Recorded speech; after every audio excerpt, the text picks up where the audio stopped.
আরও একটি ব্লগে তোমাদের স্বাগত জানাই। আজ চলে এসেছি তোমাদের সাথে এক ভয়ঙ্কর অভিজ্ঞতার কথা শেয়ার করতে।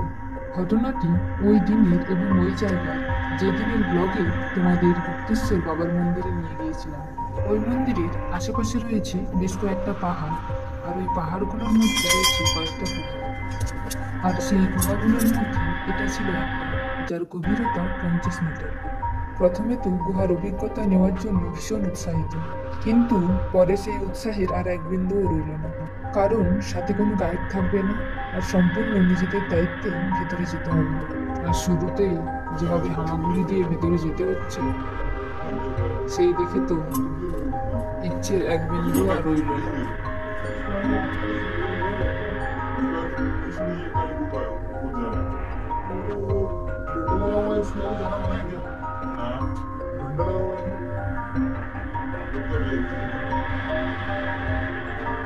আমরা বেশ কয়েকজন গিয়েছিলাম, আমাদের কয়েকজনের অসম্মতি থাকায় ওখান থেকে ফিরে এলাম। এরপর এলাম পাশের এক পাহাড়ের সামনে।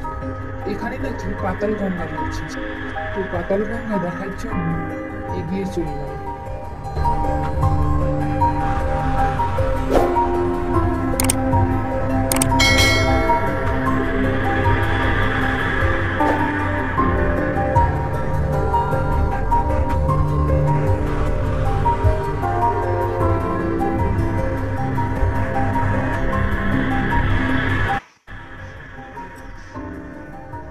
পাতাল গঙ্গা দেখতে এসে আবার এক গুহার সম্মুখে এসে উপস্থিত হলাম।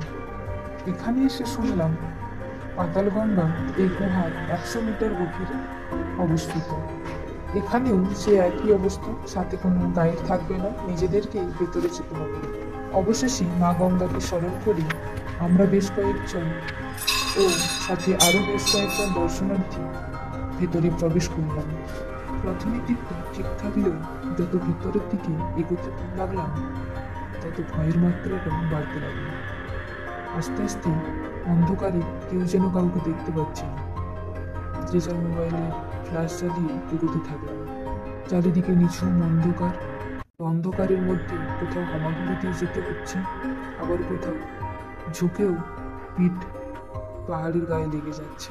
ভেতরে কোনো আলো বাতাস না থাকায় অক্সিজেনের পরিমাণও কম এবং ভীষণ গরম। মাঝপথ থেকে আমরা কয়েকজন ফিরে আসার সিদ্ধান্ত নিলেও বাকিদের না দেখতে পাওয়ায় এগোতেই থাকলাম। আগের গুহাটিতে যেমন উপরের দিকে যাওয়ার রাস্তা ছিল, আর এই গুহাতে আমরা অনেকটা পাহাড়ের গভীরে চলে এসেছি। অবশেষে আমরা সেই পাতাল গঙ্গা দেখা পেলাম। পাহাড়ের একেবারে তলদেশে একটা জলাশয়, যেটা পাতাল গঙ্গা নামে পরিচিত। তবে আজকের অভিজ্ঞতাটা সত্যি আমাদের কাছে ভয়েরই ছিল। মা গঙ্গাকে প্রণাম করে ওখান থেকে দ্রুত বেরিয়ে এলাম। তবে আমার অভিজ্ঞতা থেকে বলবো, এরকম জায়গায় না যাওয়াটাই ভালো, কারণ বিপদ তো আর বলে কয়ে আসে না, কখন কোন বিপদ ঘটে যায় যেখান থেকে আর বেরোনোর কোনো পথ থাকে না।